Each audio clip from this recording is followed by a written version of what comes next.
recording? Yeah. All right. Oh, you want me to? How you start a YouTube video? Count me in. You set all the bearings and shit. Look good. You're on in 3, 2, 1. What's up, guys? I'll be taking over today. I think what I'm gonna do is the seal diff cover and maybe some diff fluid.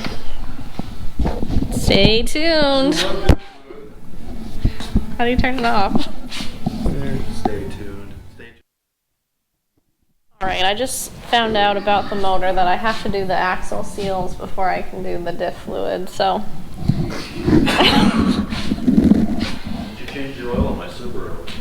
Probably gonna just dust this stuff off. Just gonna get my tools. I don't even know where anything is.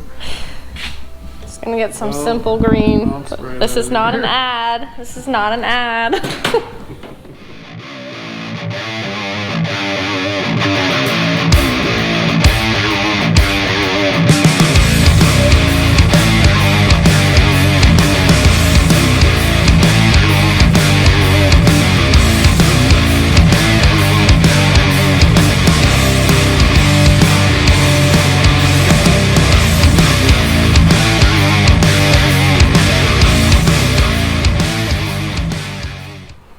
Is this good for the tire?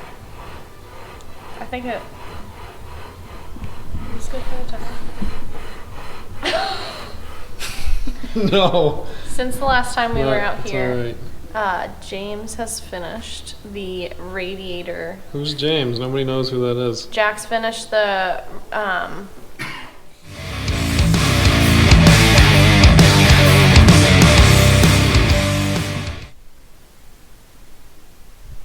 Mm-hmm.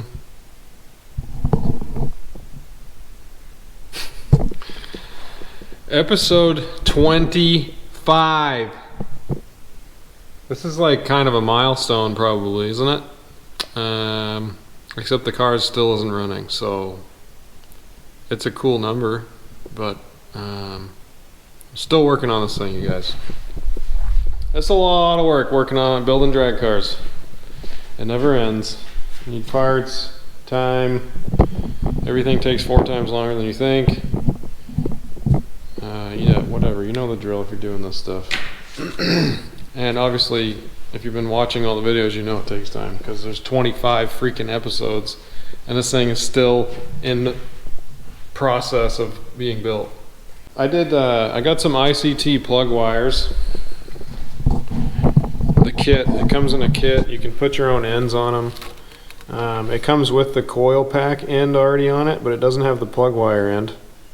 I mean the spark plug end.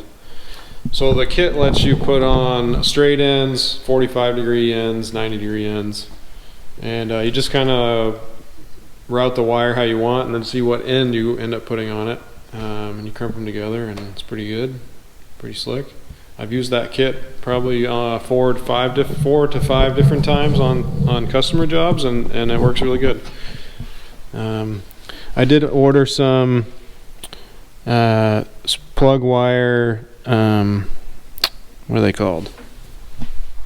Plug wire like loom type thingies. And this one ended up being really short. But that obviously the engine can't move because it's plated, and there's a little bit of slack there, but man, I probably should have left like a 1/4 inch in there. I might redo that one, but that's neither here nor there. I got my Power Master 165 amp alternator on there with the JackTuned billet pulley, bro. Oh man, that's fucking nice.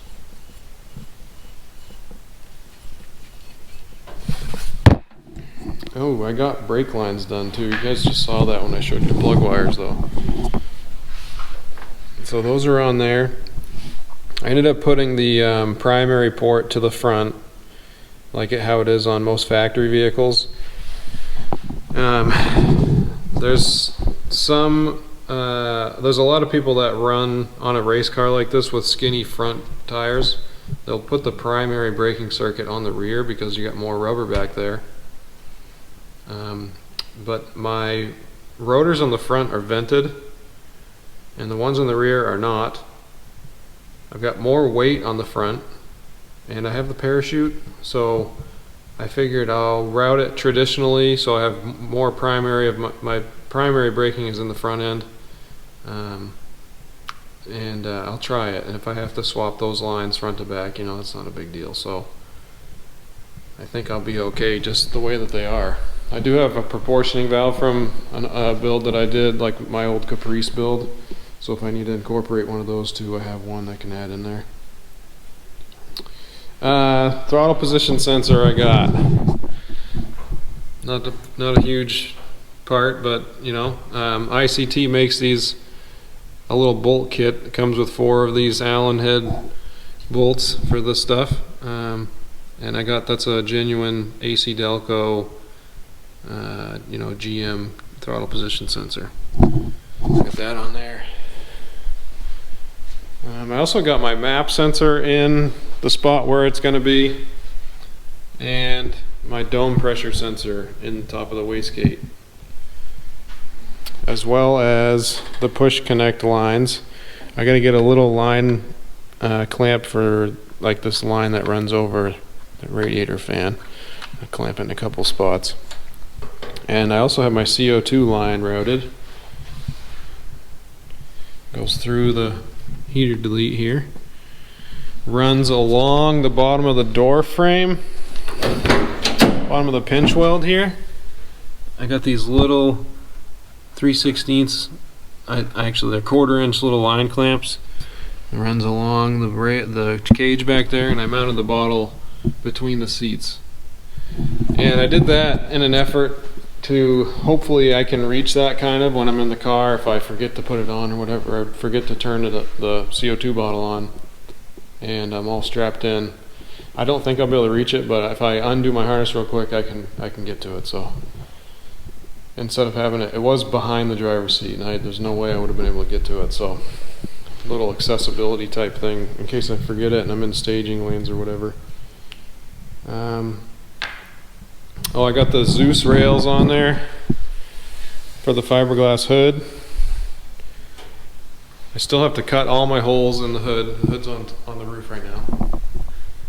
But I got these mounted last night, and it's a 3/16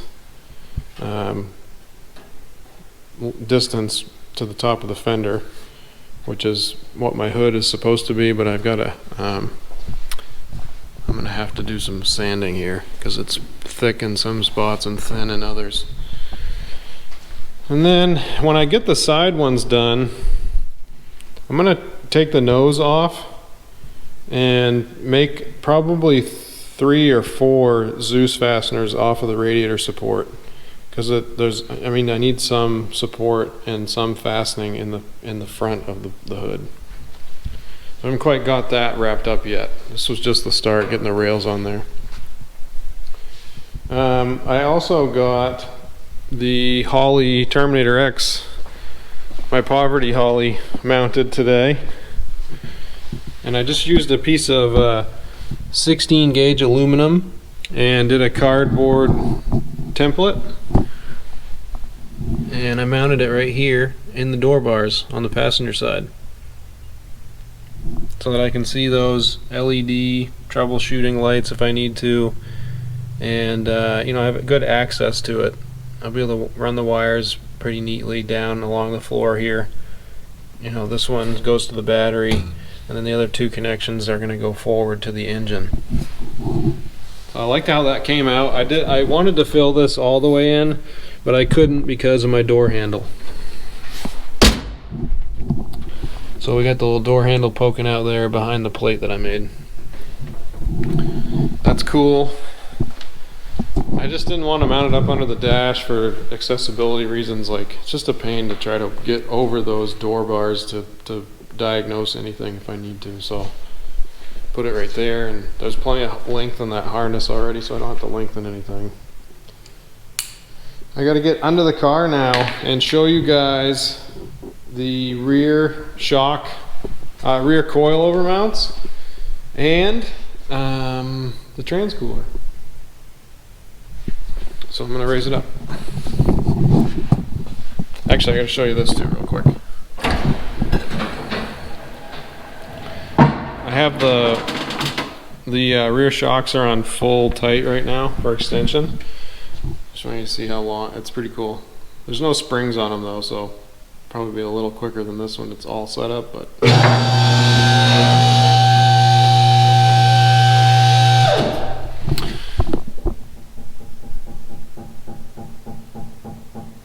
Chugga chugga chugga chugga chugga chugga chugga chugga. Toot toot. Oh shoot, I don't think I raised the car up enough. I don't think I did. But anyway, that's some pretty slow extension right there that I'm digging. Show you guys a little bit of the brake lines too. Yeah, my junction for the front is right here. Nice short line into the adapter to a 3AN line, braided lines. I've got this fastened along the way here, and it doesn't chafe the frame anywhere.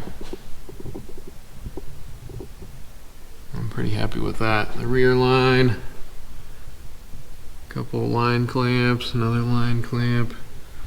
It's a little wavy through here because it's kind of hard to get up in there, and then I did a union right here because if I ding the line or something front or back and I have to replace it, I won't have to do the entire length of it as one piece. So I did an intentional union right there. Keep going to the back here. It goes up over that rear cross member, and then we got a big like 16 or 20 inch braided line here that I'm gonna have to tie down to the axle tube, I think. But that came out nice. And now here we are, we're at the shocks, the coilovers. I still don't have the springs because I'm still waiting until I get everything in the car and get the weights, and then I can make a better, more accurate purchase with the springs. So this came out pretty good back here. My spring perches got all kinds of adjustment there. And then back here we got the Durali transcooler. Fan shroud, fan, all one unit. I did some nut certs on it and just dropped the bolts down through the floor. And it's got -6 AN inlet and outlet. I gotta order the lines and stuff and the fittings, but that's all coming this week. Yeah, it looks good back here. It's cool to see those coilovers hanging. I had the pan off of it yesterday. Damon took the pan off for me because I wanted to measure the depth of the dipstick to make sure that my fluid level was accurate, and it was off. It wasn't crazy. I just have to remember that halfway in the hash marks on that Summit dipstick is absolutely full. So not to fill it all the way to the top of the hash marks. And I cleaned the pan out. I just got to get a new gasket for it, and I was missing a couple bolts because the previous owner had that trans and had a catch can for the trans bolted to the front here, the front of the pan. So 2 of the bolts I got to get. Is that alternator? That's an ICT alternator bracket that I bought over a year ago, and I'm pretty sure they don't make it anymore. Hopefully I don't find out why. I don't really understand why, because I kind of like it. And with that 3-inch pulley on the alternator and that little underdrive, 25% underdriven crank pulley, my belt ended up being, I ordered a 31.7 length 6 rib belt for that. And that's not here yet, but it will be this week as well. So that wraps it up, guys, this week. I can't wait to see you guys for episode 26. And Damon asked me, hey, when do you think it'll be running? What episode? And, you know, with the progress I'm making and I've been trying to keep my work schedule kind of light. Look at this friggin' beauty. Anyway, hold on. I might have to make a video on this thing because it's going on the dyno on Friday. Maybe check on my channel for that. 69 GTO LS1 swapped with a Magnuson MP 122 blower. I'll be tuning on the dyno. That's just the surface on that thing. But anyway, yeah, so I think maybe episode 28 we'll be hearing Ron Burgundy come to life, I hope. So fingers crossed that I keep getting my parts on time and we don't hit any major hiccups. Hopefully I get my BTR valve covers sometime in the next future million years, and I can seal that engine up. That's all I got for you. Thanks for watching, you guys. Appreciate it. I'll see you next time. I'm doing work. Give me a hammer. I'm not giving you a hammer. That's a terrible idea. Alright guys, since the last time we were out here, there's a couple new things. We've got the turbo converter. Looks the first good. word was right. Turbo. Yep. Brace.